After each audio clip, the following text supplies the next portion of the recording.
یہ نہیں کہ ابھی جائیں گے تو پھر اس 6 مہینے استخارے نکالیں گے، پھر لڑکی والے آئیں گے تو پھر لڑکے والے جائیں گے. اتنا ٹائم نہیں ہے بھائی، اتنا ٹائم نہیں ہے. سفر میں گئے ہو، کوئی رشتہ میسر ہے، شادی کرو. گھر میں فون کر کے ابا کو بتا دو ہو گئی ہے. اللهم صل على سيدنا محمد يا رب صل وسلم دائما ابدا. شریعت اور لاجک ساتھ ساتھ. حبیبی کسی خاتون کا فون آیا، وہ مجھے طارق چوغتائی سمجھ کے فون کر رہی تھی. میرا نام بھی طارق ہے نا، تو اس بہانے سے بہت سے لوگ مجھے فون کر دیتے ہیں. خاتون کا فون آیا، وہ آپ طارق چوغتائی. میں نے کہا اللہ نہ کرے بھائی. میں نے کہا خیر مسئلہ. کہہ رہی وہ آپ نے ایک وظیفہ بتایا تھا، اس سے میری ایک بچی کی شادی تو ہو گئی، 2 بچیاں رہ گئی ہیں، ان کے لیے بھی بتا دیں. میں نے کہا کہ اللہ کی قسم وہ اس وظیفے سے نہیں ہوئی تھی، وہ ویسے ہی ہو گئی تھی. باقیوں کی بھی دعا کریں ویسے ہی انشاءاللہ ہو جائے. میں نے کہا اس سے جا کے تحقیق کریں اس کے اپنے خاندان کی بچیوں کی کتنوں کی شادیاں نہیں ہو رہی. اگر یہ وظیفوں سے ہو رہی ہوتی اس کی اپنی کتنوں کی نہیں. میں نے کہا آج کل تو شادیاں ویسے ہی نہیں ہو رہی ہیں، بندے کریں گے تو ہوں گی نا شادیاں. یہ تو آپ لوگ کتنے ہیں یہاں جو میرڈ ہیں، سارے کمارے بیٹھے ہیں یہاں پہ. جب کرو گے ہی نہیں، عمریں نکلیں گی تو الٹے لٹک کے وظیفے پڑھو، سیدھے لٹک کے وظیفے پڑھو، کچھ بھی کرو ہو گئی نہیں. ابے بھائی روٹی کھاؤ گے نہیں تو پیٹ میں جائے گی وہ، جو مرضی کرو. جب مردوں نے نکاح کرنا ہی چھوڑ دیا ہے، 40 سال کی عمر میں تم نکاح کرو گے تو لڑکیوں کی شادی کہاں سے ہوگی؟ اور ماں باپ اپنے بیٹوں کو شادی کرنے نہیں دیتے، لڑکے کو کہاں کرنے دیتے شادی، اور روتے ہیں کہ ہماری بیٹیوں کا رشتہ نہیں آ رہا. تو بھائی اس لیے نہیں آ رہا کہ دوسرے کے باپ بھی اپنے بیٹے کو شادی نہیں کرنے دے رہے. ایک چھوٹی سی بات کہتا ہوں، وہ موضوع آ جائے تو چھوٹی سی، پھر میں اصل موضوع کو بس سمیٹتا ہوں، یا آپ ذرا گچی پکڑ کے رکھیں اس کی. آج کسی کا فون آیا کہ وہ ہماری کوئی خاتون تھی، وہ بیوہ ہو گئی تھی، یہ ہو گیا تھا، فلانا ہو گیا تھا. اب بڑی مشکل سے ان کا ایک جگہ رشتہ طے ہو گیا ہے، 1 سال کے بعد شادی ہے. تو میں نے کہا 1 سال کے بعد کیوں ہے؟ کہہ رہے ہیں وہ لڑکا کہہ رہا ہے کہ میں پہلے اپنے پاؤں پہ کھڑا ہو جاؤں.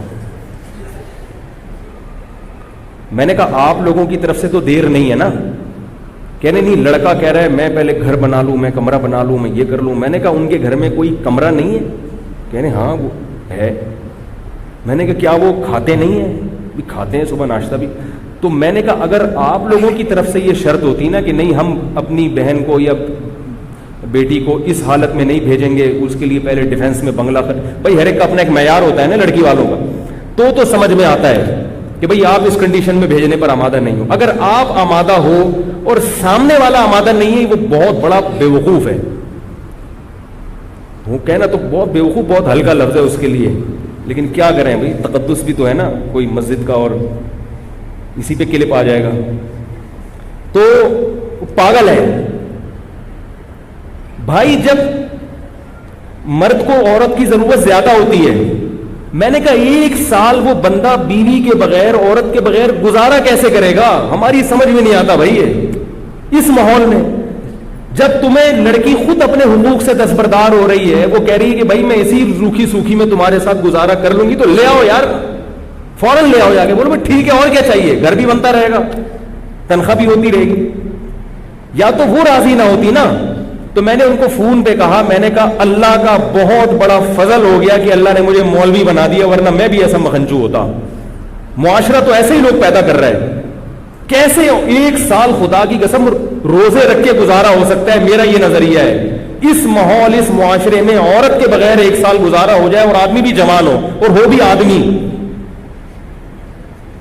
بھی ہو، اور 1 سال عورت کے بغیر وہ گزارا کر لے، اس کو لیبارٹری میں لے جا کے رکھ دو، اس کو گینز بک آف ورلڈ میں اس کا نام لکھوا دو. کیسے گزارا کرے گا؟ یہ زندگی کا ہر وقت کی ٹینشن ہے. یہ تو خواہشات نفسانی جو ہے، یہ شہوت ہے، تو جسم کی ریکوائرمنٹ ہے. جیسے بھوک لگتی ہے نا، چاہے کتنے نیک ہو، کتنے پرہیزگار ہو، بھوک تو لگے گی بھائی. چاہے تبلیغ میں چلے لگا لو، 4 میں لگا لو، اور ڈبل ہو جائے گی بھوک. تبلیغ میں نکل کے آدمی واقعی میدا بڑا ٹائٹ ہو جاتا ہے، ڈبل کھانا کھاتا ہے. اس کو ختم نہیں کر سکتے، صحابہ نہیں ختم کر سکے تھے بھائی. عثمان ابن مظعون رضی اللہ تعالی عنہ سفر میں ہوتے تھے، کہتے تھے ہم بیوی کے بغیر سفر کرتے تھے، ہم پہ بہت شہوت سوار ہو جاتی تھی، ہم بہت پریشان ہوتے تھے. صحابی جو نبی کی صحبت اٹھاتے ہیں اتنے پریشان ہو گئے کہ انہوں نے نبی سے اجازت مانگی کہ یا رسول اللہ آپ ہمیں اجازت دیں، ہم کوئی ایسی چیز کھائیں کہ ہم خسی ہو جائیں، نامرد ہو جائیں، ہم سے گزارا نہیں ہوتا عورت کے بغیر سفر میں.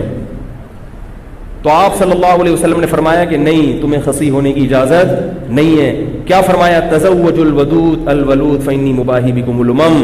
فرمایا نکاح کرو. نکاح کیا مطلب؟ سفر میں کر لو کسی سے نکاح.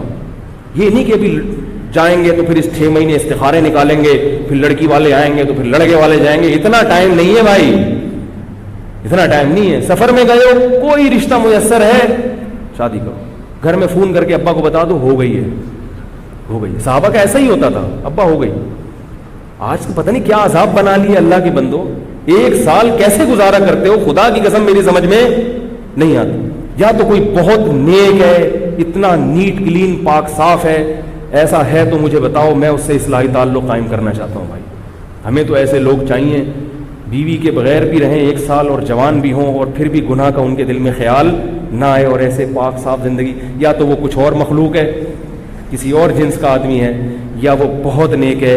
میں اس سے بیعت ہونا چاہتا ہوں، میں بیعت ہونا چاہتا ہوں. بھائی ہم بھی اسی معاشرے کے انسان ہیں، تو کیسے پاگل پنا ہے کہ میرا بھی کمرہ. بھائی تمہیں جب کوئی نعمت مل رہی ہے، یہ ایسے ہی ہے جیسے روٹی سامنے رکھی ہوئی ہے آپ کے، روٹی کہہ رہی ہے کہ مجھے کھا لو، اور آپ کو بھوک بھی لگ رہی ہے، اور آپ کو نہیں میں نہیں کھا رہا، میں پہلے ڈیفینس میں ایک بنگلہ بناؤں گا، اس کی چھت پہ ایک ہوٹل بناؤں گا، وہاں بیٹھ کے کھاؤں گا. تو آپ اپنا ہی نقصان کر رہے ہو نا. جو 1 سال آپ کو صبر کرنا پڑے گا، یہ خود اپنے لیے ٹینشن ہے. اور یہ بات یاد رکھو، یہ حیا کے خلاف ہے، مگر ایک سائنسی حقیقت ہے، اس لیے بتا رہا ہوں میں کہ نکاح میں جتنی تاخیر کرو گے نا، سیکچول پاور اتنی کم ہوتی چلی جائے گی. کیونکہ انسان کی جو قوت استعمال نہیں ہوتی، وہ قوت آہستہ آہستہ کم ہو جاتی، فارغ ہوتے چلے جاؤ گے. یہ میڈیکلی آپ کو جسمانی نقصان ہوتا ہے، کیونکہ جو قوت آپ کی استعمال نہیں ہو رہی نیچرل طریقے سے، گناہوں میں نہیں، حلال اور نیچرل جو طریقہ ہے، اگر نہیں ہوگی تو آہستہ آہستہ آپ کی جسم اس معاملے میں کمزور، اوپر سے بڑے ہٹے کٹے ہو گئے، باڈی بلڈر بنا ہوا ہے، کٹس دکھا رہا ہے لوگوں کو، لیکن اندر سے کیا ہو جائے گا؟ مردانہ قوت اس میں آہستہ آہستہ ختم ہو جائے گی. کیونکہ جو قوت استعمال نہیں ہو رہی تو وہ قوت ختم ہو جاتی ہے. آپ چلنا چھوڑ دو تو آپ کے ٹانگیں مفلوج ہو جائیں گی کہ نہیں ہو جائیں گی؟ کیونکہ ٹانگوں کا کام ہے چلنا. اگر آپ نے ٹانگوں سے چلنے کا کام نہیں لیا تو ٹانگیں کیا ہو جائیں گی؟ سننا چھوڑ دو گے تو سماعت ختم ہو جائے گی، دیکھنا چھوڑ دو گے بصارت ختم ہو جائے گی. تو اسی طرح اللہ نے جو انسان میں ایک ڈیزائرز رکھی ہیں، اگر یہ استعمال نہیں ہوں گی تو آہستہ آہستہ کمزور ہوتے چلے جاؤ. کب صدیق بن جائے، صداقت ہو تو ایسی ہو، مزار و غار کے ساتھی رفاقت ہو.